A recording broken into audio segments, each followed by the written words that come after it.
anak-anak Bapak semuanya? Mudah-mudahan dalam keadaan sehat enak ya. Nah, tak lupa-lupanya Bapak selalu mengingatkan bahwa saja pembelajaran kita kali ini itu sudah memasuki fase akhir dari bab 2, yaitu dari persamaan kuadrat. Ya, 2 materi lagi yang belum Bapak ajarkan. Yang pertama itu adalah bagaimana menerapkan sebenarnya persamaan kuadrat ini di dalam kehidupan kita sehari-hari. Nah, itu yang pertama yang akan kita bahas di pertemuan kali ini. Sedangkan yang kedua adalah bagaimana cara mencari determinan dari suatu persamaan kuadrat dan akan kita pelajari di hari Jumatnya. Oke. Jadi 2 materi ini yang terakhir yang akan Bapak jelaskan ya. Kali ini, khusus untuk kali ini, Bapak memiliki 7 contoh ya. 7 contoh yang pastinya 6 nanti Bapak jelaskan, 1 nanti yang kamu kerjakan sendiri. 7 contoh yang wajib kamu pahami dulu sebenarnya bagaimana. Nah, bentuk pengaplikasiannya ini adalah dalam bentuk soal cerita. Seperti yang Bapak jelaskan, ujian kalian ke depannya nanti adalah ujian dalam bentuk penalaran. Yang artinya apa? Tidak melulu langsung diberitahu rumusnya, enggak. Kamu akan disajikan sejumlah soal cerita yang kemudian kamu harus memikirkan bagaimana cara mengubah soal cerita tersebut ke dalam bentuk matematika dan kemudian mencari solusinya. Nah, salah satunya yang kita pelajari hari ini, yaitu dalam bentuk soal cerita, kemudian kita aplikasikan dalam bentuk persamaan matematika, kemudian kita cari solusinya. Oke, enak ya? Jadi, yang perlu Bapak tekankan di sini adalah, sebenarnya matematika nggak susah, soal cerita itu nggak susah. Yang penting satu, ya, soal cerita itu pada matematika, gampangnya itu dengan cara digambar. Dipahami dulu, kemudian digambar-gambar, dicoret-coret ya. Kemudian dengan menggunakan ilmu yang sudah kita ketahui, rumus-rumus yang sebelumnya sudah kita pelajari, kita coba aplikasikan ke dalam soal cerita tersebut. Bapak yakin jika kamu menerapkan apa yang Bapak sampaikan, kamu pasti akan mendapatkan solusinya, kamu akan mendapatkan jawabannya. Jadi soal cerita itu nggak susah. Oke, jadi coba kita lihat soal nomor 1 berikut ini. Oke, untuk soal nomor 1, kita diberikan soal seperti ini. Jika P tambah 3 cm adalah sisi terpanjang dari sebuah segitiga, dengan penyikunya masing-masing P cm dan P kurang 3 cm. Berapa sih panjang sisi hipotenusanya? Nah, dari sini berarti yang perlu kita ketahui bahwa yang ditanya adalah sebuah segitiga. Jadi gampangnya kita gambarkan dulu segitiganya. Kita gambarkan segitiganya, ini Bapak gambarkan segitiganya ya. Kemudian sisi terpanjang, kalau namanya sisi terpanjang berarti itu adalah sisi miringnya, karena nggak ada lagi sisi lain yang lebih panjang selain sisi miringnya.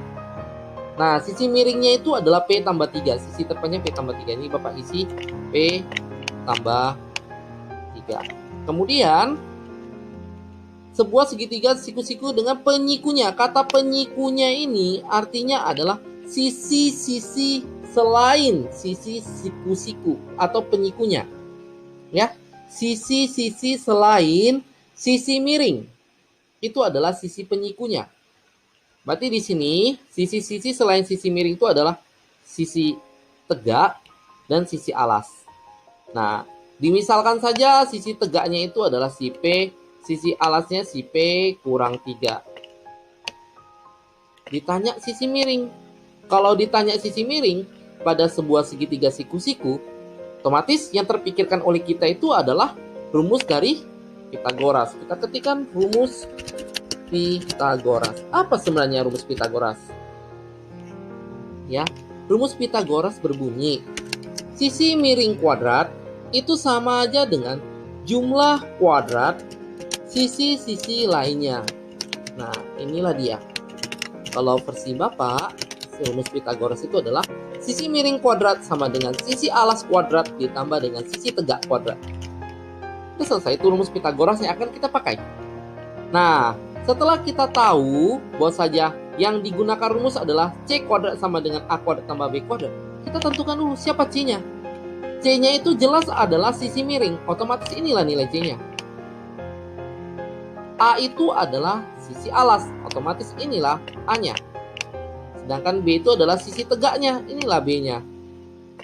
Jika A, B, dan C kita ganti sesuai dengan nilai yang sudah diberitahu, maka rumusnya yang C kuadrat sama dengan A kuadrat tambah B kuadrat akan berubah menjadi C-nya bernilai P tambah 3. Sesuai dengan yang di sini, P tambah 3. Nah, jangan lupa di kuadrat. A nilainya adalah P kurang 3. Dan jangan lupa juga di kuadrat. Tambah nilai B-nya itu adalah P kuadrat. Oke. Semua nilai-nilainya itu sesuai dengan yang Bapak lingkari merah. Ini nilai C-nya, ini nilai A-nya, dan ini nilai B-nya. Nah, langkah berikutnya yang bisa kita lakukan adalah jika kita menemukan suatu persamaan dengan bentuk penjumlahan dan pemangkatan, maka yang kita lakukan adalah pemangkatan terlebih dahulu. Nah, di sini ada P tambah 3 pangkat 2. Artinya apa? Artinya nilai P tambah 3-nya, ya, nilai P tambah 3-nya ada sebanyak 2 kali. Ini juga P tambah 3. Nah, begitu pula lah dengan yang P kurang 3 kuadrat. P kurang 3 kuadrat berarti P kurang 3-nya ada juga sebanyak 2 kali. P kurang 3 kuadrat. Ini nggak ada lagi kuadratnya ya. Kita hapus dulu kuadratnya. Karena sudah kita pecah menjadi 2 buah. Kemudian ditambah P kuadrat. Nah, langkah berikutnya bagaimana? Langkah berikutnya adalah mengkali masukkan nilai P tambah 3 dengan nilai P tambah 3. Begitu juga dengan mengkali masukkan nilai P kurang 3 dengan si P kurang 3. Jadi kita kalikan itu si P, kita kalikan dulu dengan si P. Kemudian si P kita kalikan dengan si angka 3. Kemudian 3 kita kalikan dengan si P. Dan yang terakhir 3 kita kalikan dengan 3. Begitu pula lah dengan si P kurang 3. Si P kita kalikan dulu dengan P. Kemudian si P kita kalikan dengan si negatif 3. Kemudian negatif 3 dikalikan dengan P. Berlanjut lagi negatif 3 dikalikan dengan negatif 3. Ayo kita kerjakan dulu ya. Jika P dikali dengan P, pasti hasilnya adalah P-nya ada 2. Berarti P pangkat 2. Sedangkan jika P dikali dengan positif 3, ya hasilnya adalah positif 3P. 3P. Oke, selesai. Berlanjut dengan positif 3. Positif 3 dikali dengan P, ya hasilnya juga sama, positif 3P. Kemudian si positif 3 dikali dengan positif 3, hasilnya adalah positif 9. Nah, sudah selesai untuk yang di ruas kiri. Sekarang kita akan mengerjakan di ruas kanan. P dikalikan dengan P, nilainya juga P pangkat 2. Kemudian P dikali negatif 3, hasilnya negatif 3P. Berikutnya, negatif 3 dikali dengan P, hasilnya juga negatif 3P. Yang terakhir adalah negatif 3 dikali negatif 3, hasilnya adalah positif 9. Ingat, jangan lupa P kuadratnya ditulis kembali ya nak ya. Jangan melupakan ini. Ini ditulis kembali. Oke, berikutnya ada nggak yang bisa disederhanakan? Ada. 3P-nya bisa kita sederhanakan. Negatif 3P dengan negatif 3P juga bisa kita sederhanakan. P kuadrat dengan P kuadrat juga bisa kita sederhanakan. Kita kerjakan dulu nih yang di ruas kiri. Nah, di ruas kiri P kuadratnya nggak punya pasangan, biarkan aja P kuadrat. Sedangkan 3P ditambah 3P hasilnya adalah 6P. 6P tambah 9. Sama dengan P kuadrat ditambah P kuadrat, hasilnya 2P kuadrat. Sedangkan negatif 3P dikurangi 3P, negatif 6P ditambah 9. Nah, langkah berikutnya bagaimana?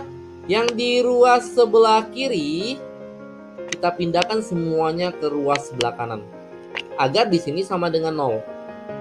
Nah, jika kamu lakukan sebaliknya, boleh nggak Pak ya? Yang di ruas kanan dipindahkan ke ruas kiri, nggak ada masalah nak, sama saja kok. Ya, mau di ruas kanan kamu pindahkan ke ruas kiri atau ruas kiri kamu pindahkan ke ruas kanan, nggak ada kendalanya, sama saja. Ya, kali ini kita gunakan ruas kiri yang kita pindahkan seluruhnya ke ruas kanan. Kenapa? Agar Bapak inginnya itu P kuadratnya nanti bernilai positif. Oke, Bapak lanjutkan tulis kemari lagi ya nak ya. Oke, di sini kalau Bapak pindahkan semuanya, ingat letakkan di paling belakang. Berarti kan kalau sebelah kiri dipindahkan, nggak ada lagi bersisa, berarti 0.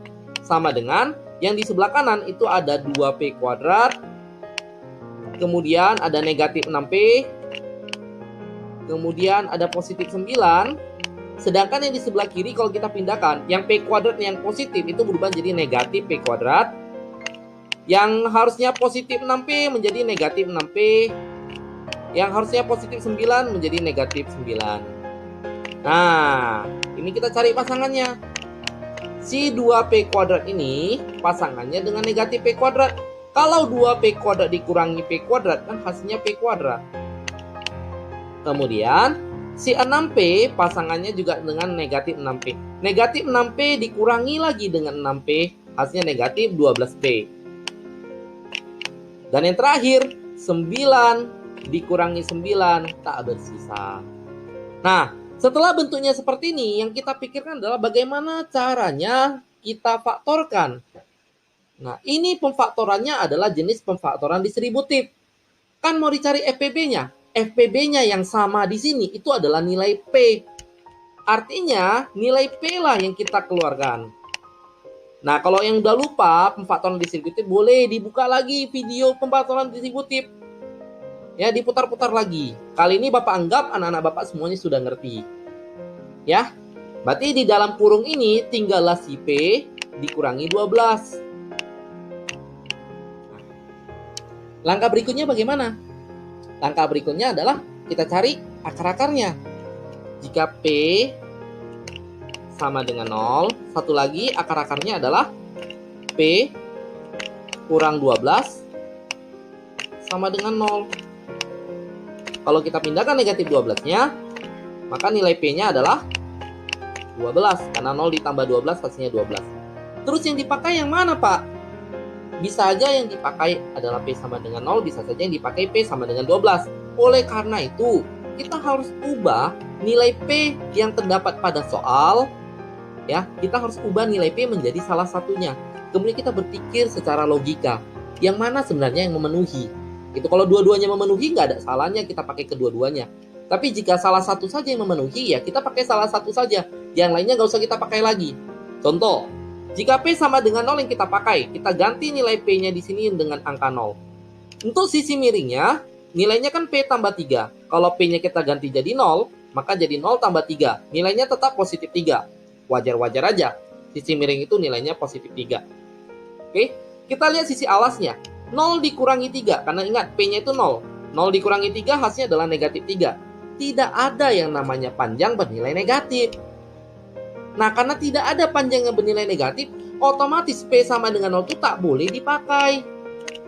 Ya, biasanya ada buku yang menulisnya TM. TM itu tak memenuhi syarat yang berlaku. Ya, dan ingat, panjang sisi suatu bangun, mau bangun datar, mau bangun ruang, itu tidak akan pernah ada yang negatif. Semuanya positif. Ya. Jadi tambahan ilmu lagi kan, bahwa saja panjang sisinya itu tidak boleh negatif. Otomatis P sama dengan 0 tidak bisa kita pakai. Nah, bagaimana dengan P sama dengan 12? Bisa nggak kita pakai ya? Kita coba uji. Untuk sisi miringnya, nilainya P tambah 3. Kalau P-nya kita ganti 12, 12 tambah 3, 15. Masih sah-sah saja. Sisi miring nilainya 15. Masih oke, nggak ada masalah. Sisi alasnya bagaimana? 12 dikurangi 3. 12 dikurangi 3 nilainya 9. Ya, masih wajar saja nilainya selagi positif dan bukan 0. Ya, masih memenuhi. Bagaimana dengan sisi tegaknya? Sisi tegaknya cuma P saja. P-nya itu 12. Nah, yang kita pakai itu ini. Karena tidak mengalami kendala apapun. Kemudian apa yang ditanya? Yang ditanya di soal adalah maka panjang sisi hipotenusanya. Hipotenusa adalah sisi miringnya. Yang ditanya sisi miring saja. Nah, sisi miring tadi kan nilainya adalah P tambah 3. Nah, P-nya tadi 12. Karena ditambah 3, maka hasilnya menjadi 15.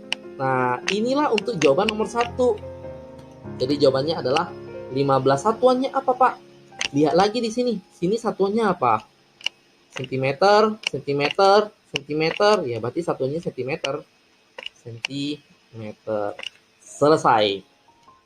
Itulah langkah-langkah cara mengerjakan soal nomor 1. Susah? Enggak kan? Yang penting kita ingat rumusnya. Kita gambarkan dulu. Kemudian kita terapkan. Kita masukkan ke dalam rumusnya. Kita kerjakan sesuai apa yang kita ketahui. Kemudian kita uji. Setelah itu, cobalah jawab apa yang ditanya. Tuntas. Itulah cara mengerjakan soal nomor 1. Kita lanjut soal nomor 2. Oke. Kita akan lanjut ke soal nomor 2. Soal nomor 2, jumlah n suku pertama suatu deret aritmatika. Nah, deret aritmatika. Kemarin kan kalian sudah pelajari di kelas 8, nak. Deret aritmatika. Pak lupa. Ya. Kalau lupa, Bapak jelaskan kembali. Deret aritmatika itu bagaimana? Ya. Nah, kita coba bacakan lagi lengkap soal yang akan kita kerjakan kali ini. Jumlah n suku pertama suatu deret aritmatika ditentukan dengan rumus. Nah, kita diberitahu rumus nih. Rumusnya ini kita tulis dulu. Sn sama dengan 3n kuadrat dikurangi 6n. Kemudian, jika Sn-nya, nah ini kan udah Sn-nya ya. Artinya yang nilai Sn ini kita ganti aja jadi 105.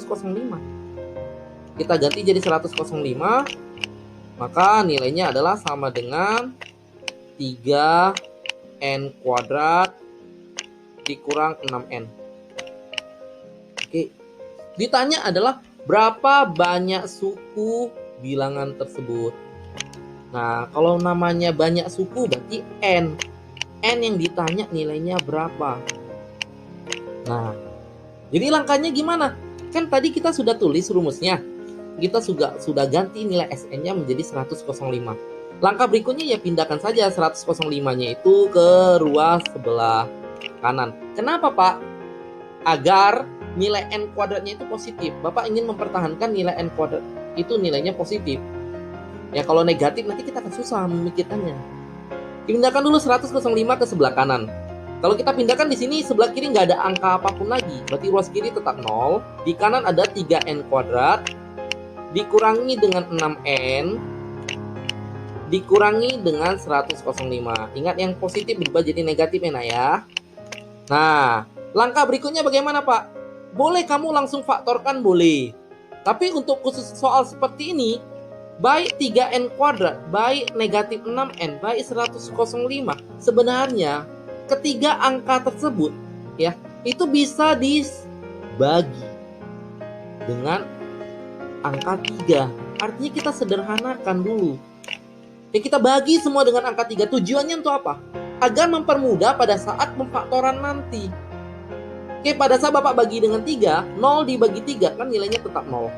Sedangkan 3n kuadrat jika dibagi 3, 3-nya habis. Tinggal n kuadrat saja. Negatif 6n dibagi 3. Negatif 6-nya menjadi negatif 2. Karena 6 dibagi 3 itu 2. Sedangkan negatif 105 dibagi 3 itu adalah negatif 35.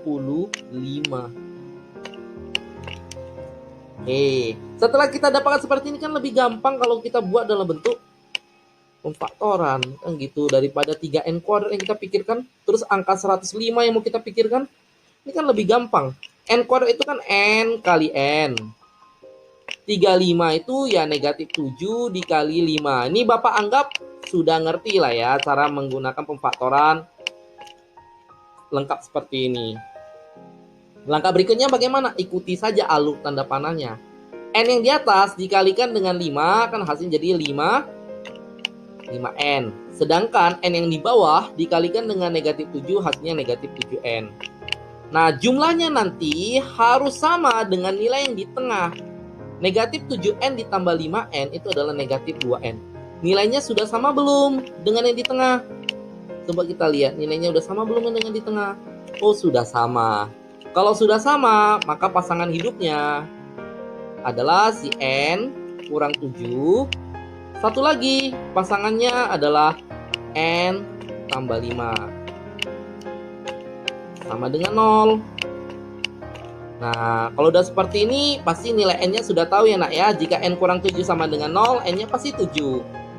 Satu lagi, jika N tambah 5 sama dengan 0, N-nya udah pasti adalah negatif 5. Ini Bapak anggap sudah paham lah, nggak perlu Bapak tulis. Oke, jadi karena kita sudah tahu nilai dari suku bilangan tersebut, nilai N-nya adalah 7 dan nilai N-nya negatif 5, kan sudah memenuhi dari apa yang ditanya.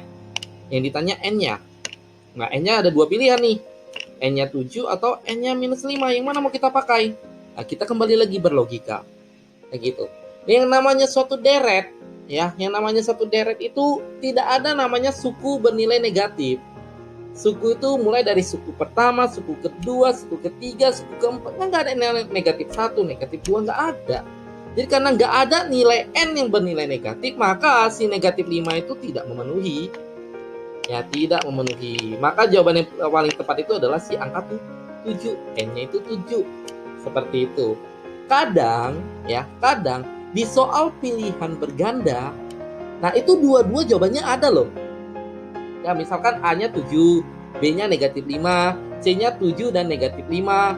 Nah, D-nya mungkin disalahkan, negatif 7 dan 5 misalkan. Nah, dari yang A, B, C, D ini, kalau kamu nggak jeli melihatnya, maka kamu akan menjawab nilainya 7 dan negatif 5. Ya, padahal itu salah. Yang benar itu nilai N-nya 7, seperti itu. Jadi selesai kita menjawab, kita berpikir lagi, berlogika lagi, benar nggak? Itu untuk soal nomor 2. Ya, tepat di sebelah soal nomor 2 sudah ada sebelah soal nomor 3. Nah, yang nomor 2 ini Bapak hapus dulu ya. Ini Bapak hapus dulu. Kemudian kita akan menjawab soal nomor 3. Apa sih soal nomor 3? Kita baca ya. Soal nomor 3 adalah luas suatu persegi panjang, ukuran panjangnya 2P tambah 1. Lebarnya P. Sama dengan luas persegi dengan ukuran sisinya P tambah 2. Maka panjang sisi persegi adalah, kan katanya luas persegi panjang itu sama dengan luas persegi. Kita gambarkan dulu. Kira-kira inilah bentuk persegi panjang. Dan inilah bentuk persegi. Yang gitu ya. Oke. Di persegi panjang, panjangnya 2P tambah 1. Berarti disinilah nilai 2P tambah 1. Lebarnya itu adalah P. Sedangkan untuk persegi, sisinya, nih kalau namanya persegi, semua sisi itu sama ya. Nilainya itu adalah P tambah 2. P tambah 2. Karena luasnya sama, ya kita mulainya dari sana. Berarti luas persegi panjang, Bapak singkat dengan luas PP, sama dengan luas persegi, Bapak singkat dengan luas P. Atau LP. Nah, apa itu luas persegi panjang? Berpikir kembali. Oh, ternyata rumus luas persegi panjang itu adalah panjang kali lebar. Sedangkan luas persegi itu adalah sisi pangkat 2 atau rusuk pangkat 2, sama saja. Nah, kita ganti panjangnya, kita ganti lebarnya. Panjang di gambar persegi panjang nilainya adalah 2P tambah 1. Ini nilainya. 2P tambah 1. Dikali, ya kita kurung dulu nih. Dikali, kali itu ganti jadi titik juga nggak masalah. Lebarnya itu si P. Kali P.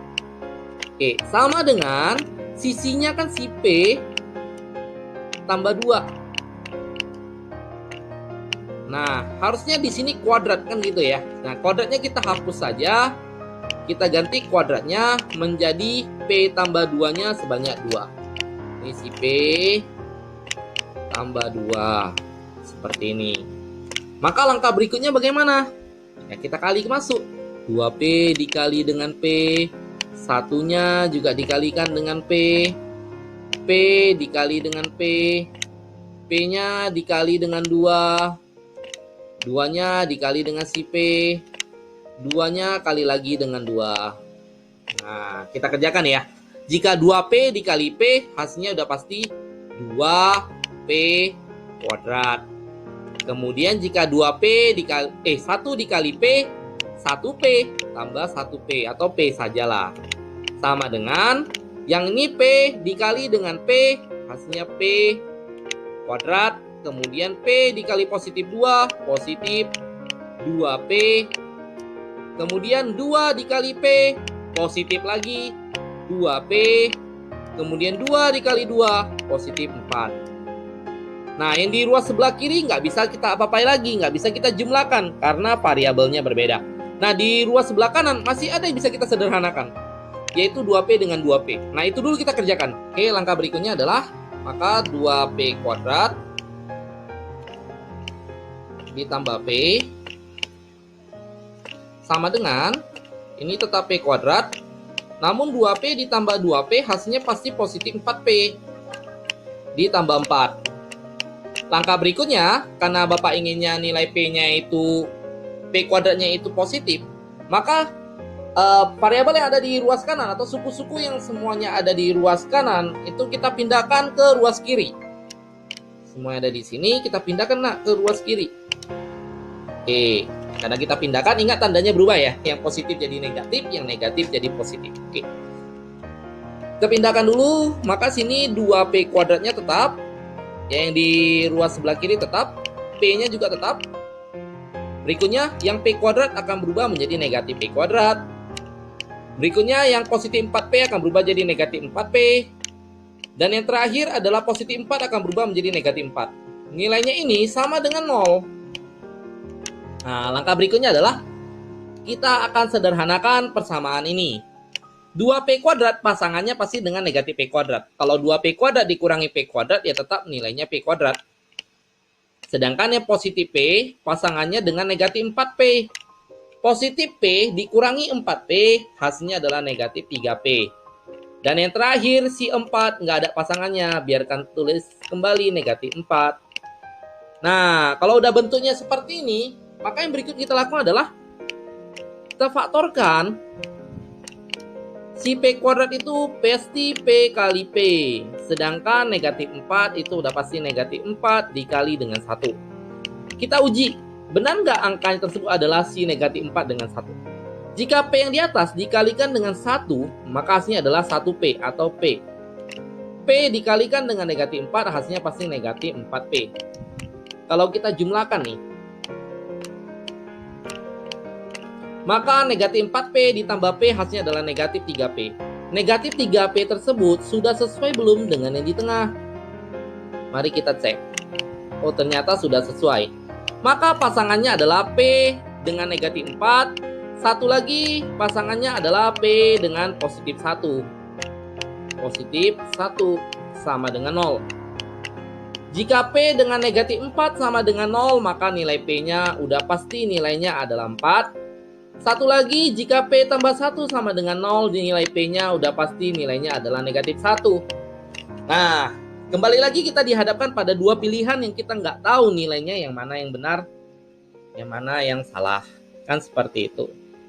Yang mana yang memenuhi, yang mana yang tidak memenuhi. Kita uji. Yang ditanya di sini adalah panjang sisi persegi. Tapi kita uji dulu ya. P4 kita masuk ke dalam. 2 kali 4 ditambah 1. Untuk persegi panjang, panjangnya nilainya adalah 9. Masih sah-sah saja ya, masih oke-oke saja ya. Bagaimana dengan lebarnya? Lebar pada persegi panjang hanya si P. P-nya 4, masih oke-oke aja. Masih memenuhi syarat. Bagaimana dengan persegi?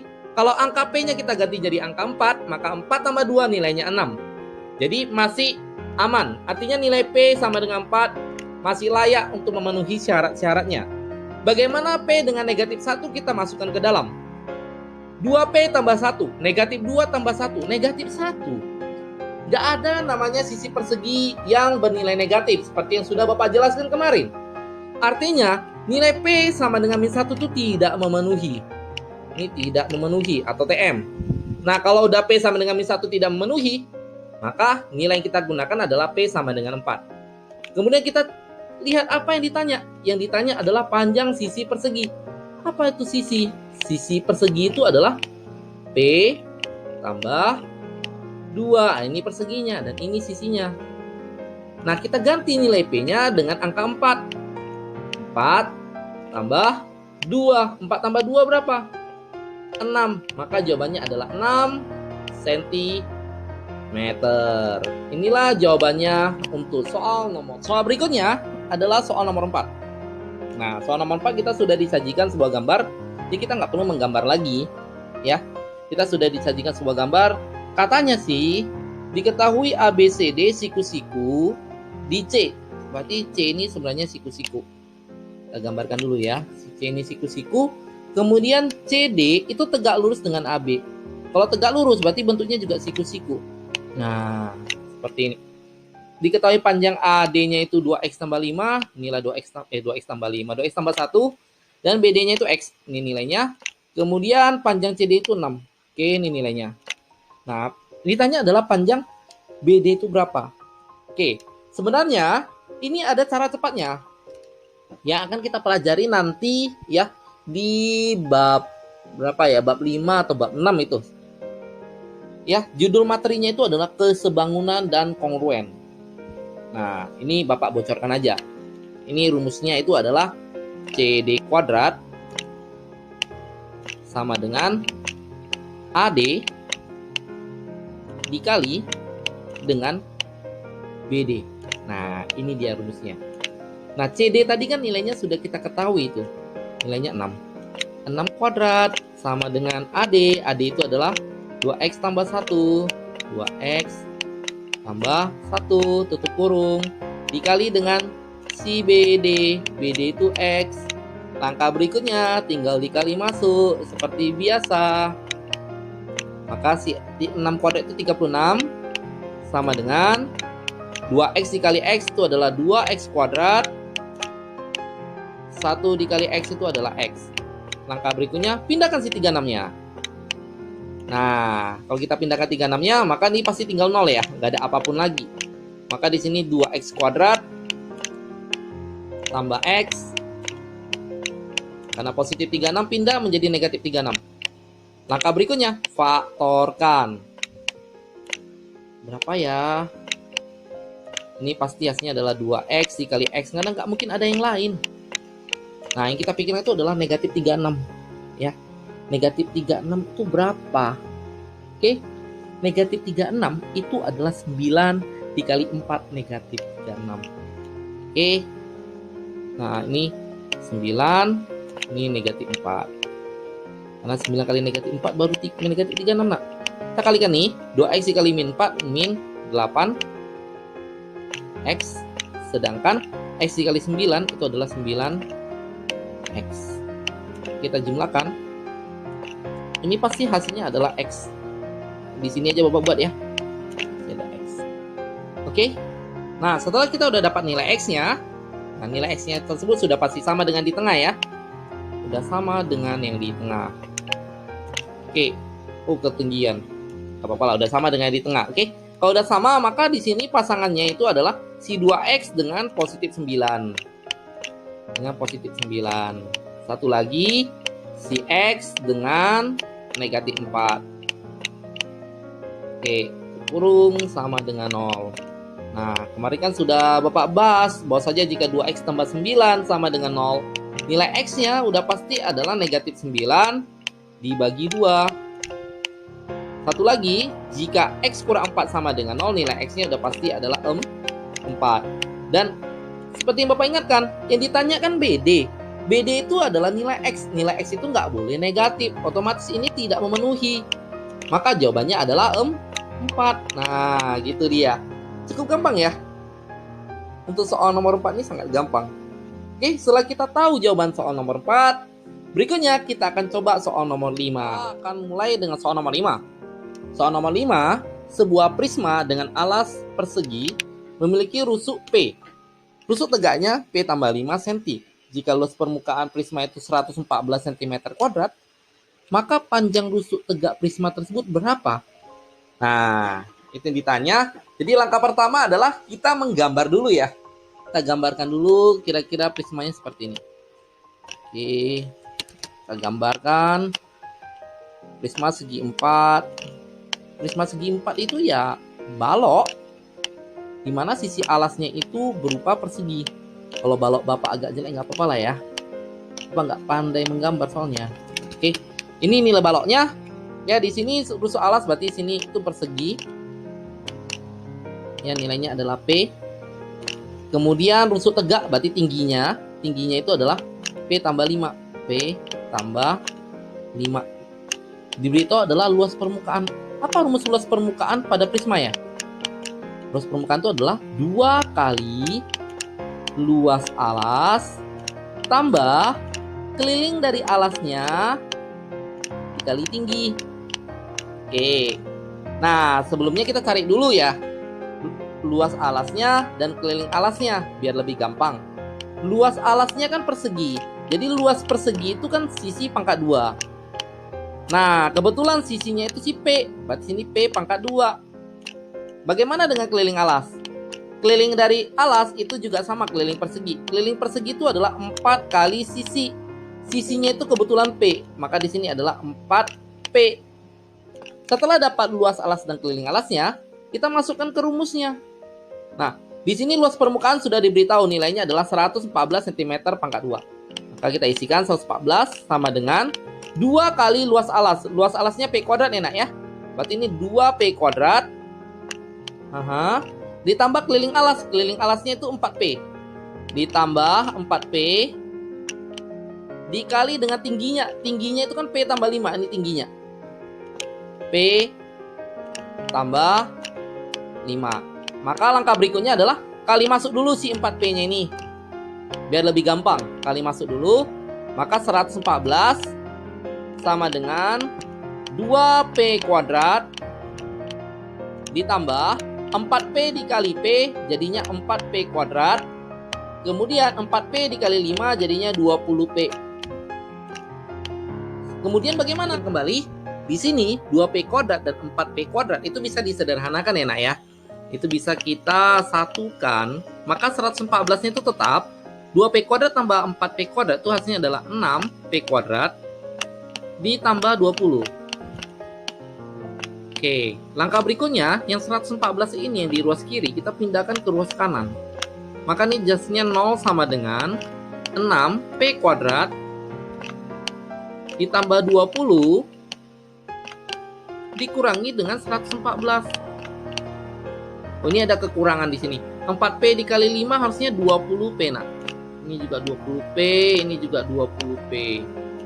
Nah, kalau udah seperti ini, ya udah seperti ini, maka paling gampang itu jika kita sederhanakan nih.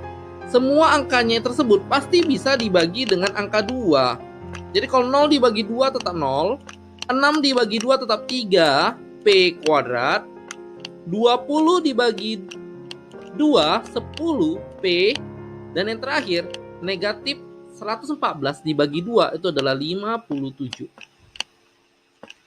Oke, kemudian tinggal kita faktorkan ya nak ya. Kita faktorkan, ya. Di sini tetap 3P dikali P. Nah, yang kita pikirkan itu adalah negatif 57-nya.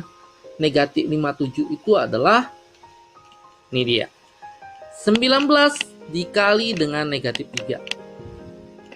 Nah, kemudian langkah berikutnya adalah kita kalikan 3P dikali min 3 itu adalah min 9P. Dan lanjut P dikali 19 itu adalah 19P. Kalau dijumlahkan ini hasilnya adalah 10P. Oke, sudah sesuai dengan yang di tengah. Kalau begitu Bapak lanjutkan kemari. Kalau begitu pasangannya adalah 3P dengan positif 19. Ya, satu lagi adalah P dengan negatif 3. Sama dengan 0. Nah, langkah berikutnya, kita akan cari pasangannya. Jika 3P tambah 19 sama dengan 0,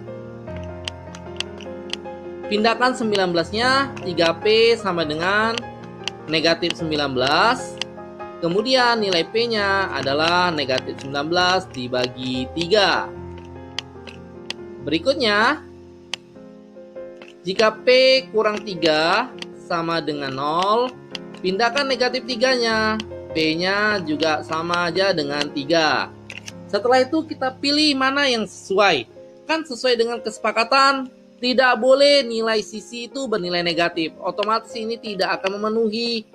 Ini tak memenuhi. Yang kita pakai itu adalah si 3. Yang ditanya adalah berapa panjang rusuk tegak prismanya. Rusuk tegaknya itu adalah P tambah 5. Artinya berapa nilai dari si P tambah 5. Karena nilai P-nya kita sudah tahu nilainya 3, maka langsung aja 3 ditambah 5. 3 tambah 5 nilainya adalah 8. Inilah jawabannya untuk soal nomor 5. Oke, cukup gampang ya nak ya. Soal nomor 5. Sekarang kita akan lanjut ke soal nomor 6. Kita kita kembali ke soal nomor 6. Soal nomor 6, suatu persegi panjang mempunyai lebar 3 cm, kurang dari panjangnya, dan luasnya 180 cm kuadrat. Suatu persegi panjang lebarnya 3 cm kurang dari panjangnya. Coba kita gambarkan dulu ya. Oke, kita gambarkan dulu persegi panjangnya. Kemudian jika panjangnya, oke Bapak tebalin dulu. Jika panjangnya Bapak anggap adalah X, panjang itu adalah X, maka lebarnya itu udah pasti adalah si panjang dikurangi 3.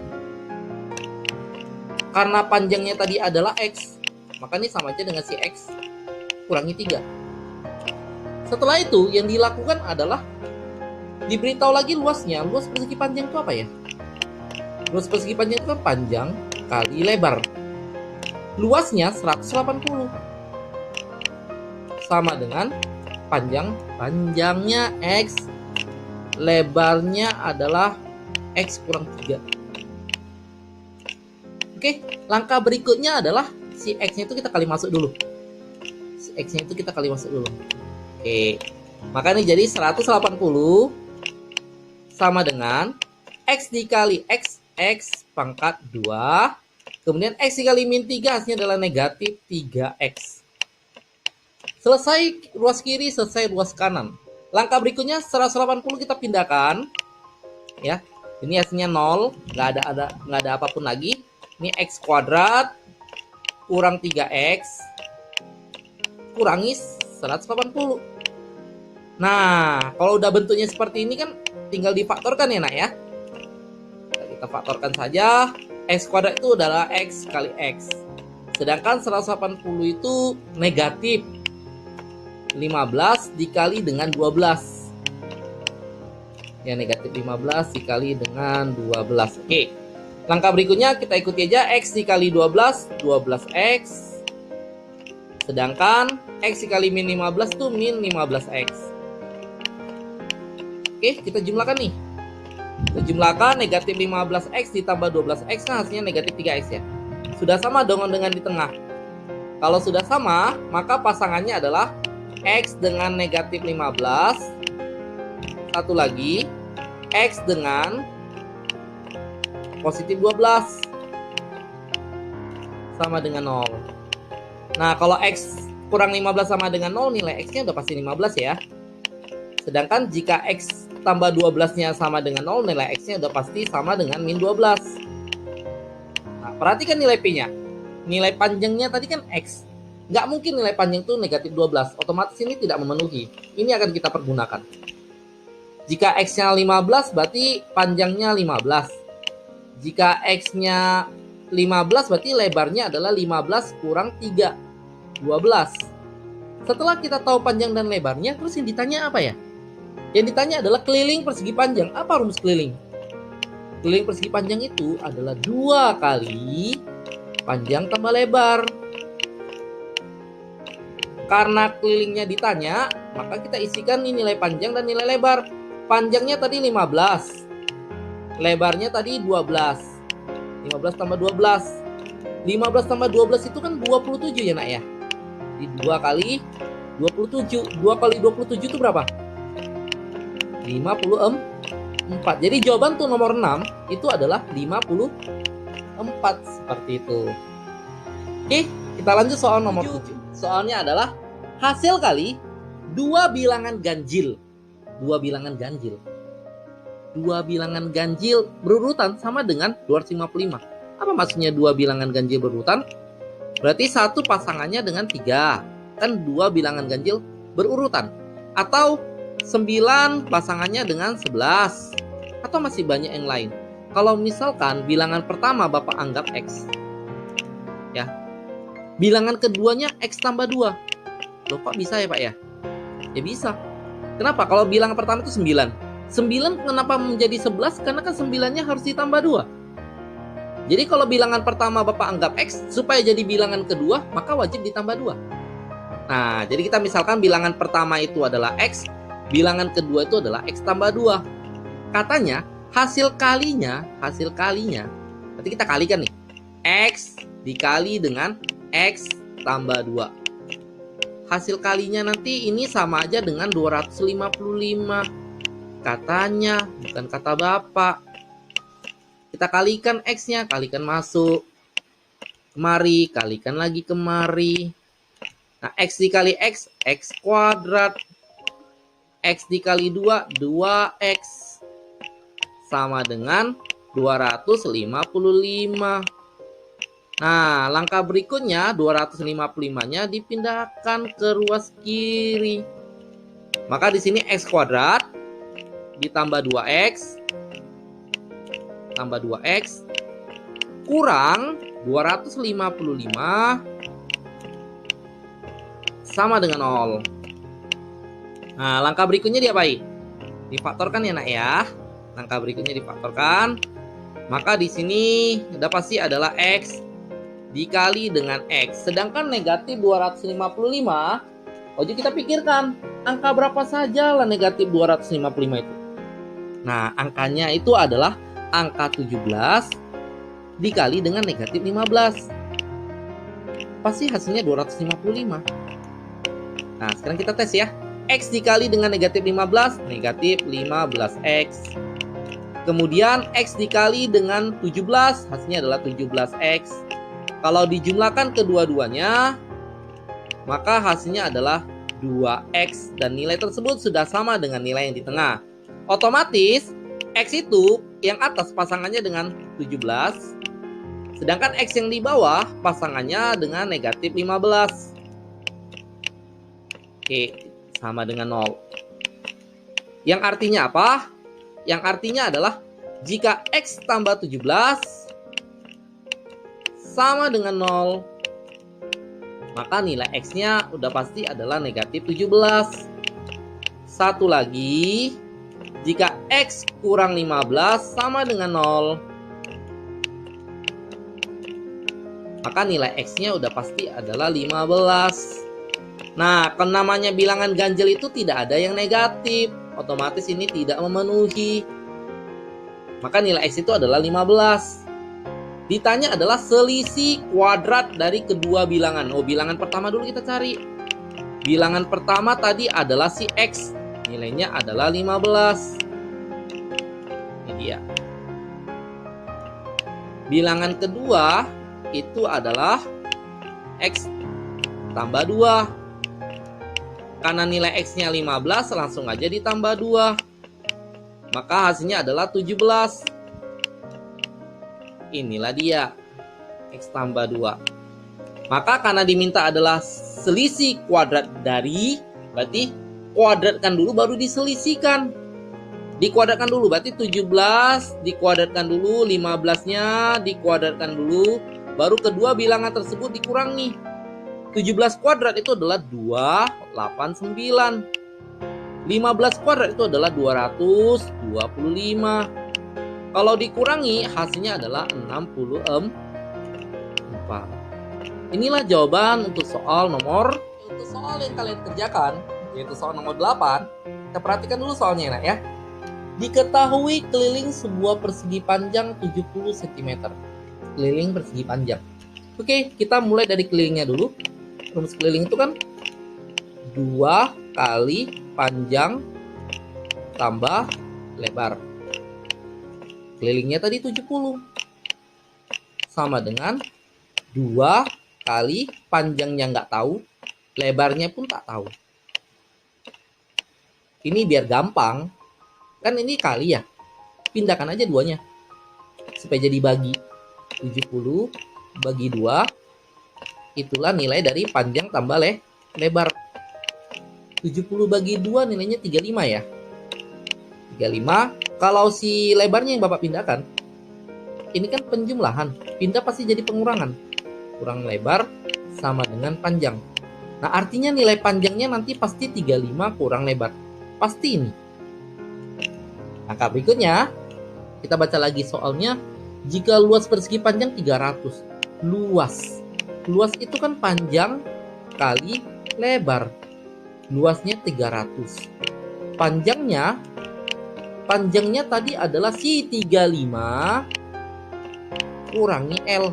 Lah dari mana itu, Pak? Dari sini. 35 kurang L. Kemudian dikali lagi L. Nah, ini wajib dikali masuk, nak. Wajib dikali masuk.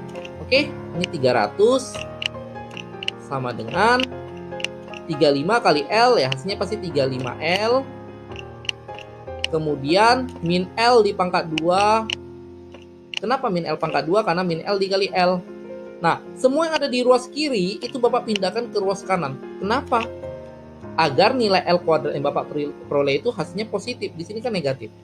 Pindahkan semuanya, maka jadi L pangkat 2 kurang 35L sama dengan tambah 300 sama dengan 0. Nah, kalau gitu angka apa yang berikutnya adalah ya, faktorkan. Jadi Bapak apa yang harus kalian lakukan adalah langkah pertama, faktorkan dulu terlebih dahulu. L kuadrat dikurang 35L ditambah 300. Ini difaktorkan dulu. Oke, Bapak perbesar. Nah, faktorkan dulu. Setelah itu udah dapat nilai L-nya. Setelah memperoleh nilai L, ingat nilai L tidak boleh negatif. Setelah dapat nilai L-nya, carilah nilai P atau panjang. Setelah dapat nilai panjang, kemudian carilah nilai diagonal persegi panjang. Nah, apa rumus diagonal persegi panjang? Rumus diagonal persegi panjang, Bapak singkat diagonal persegi panjang. Diagonal persegi panjang itu rumusnya adalah akar P kuadrat ditambah dengan L kuadrat. Jadi setelah dapat L-nya masukkan kemari, nak. Dapat P-nya, setelah itu masukkan. Carilah diagonalnya. Oke? Jadi jawabanmu nanti ingat berikan di kolom komentar. Bapak akan nilai 5 orang pertama saja ya, nak ya.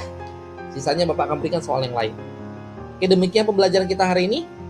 Jika ada yang Bapak sampaikan kurang berkenan di hati anakku semuanya, Pak minta maaf terlebih dahulu. Akhir kata Bapak mengucapkan selamat pagi dan terima kasih.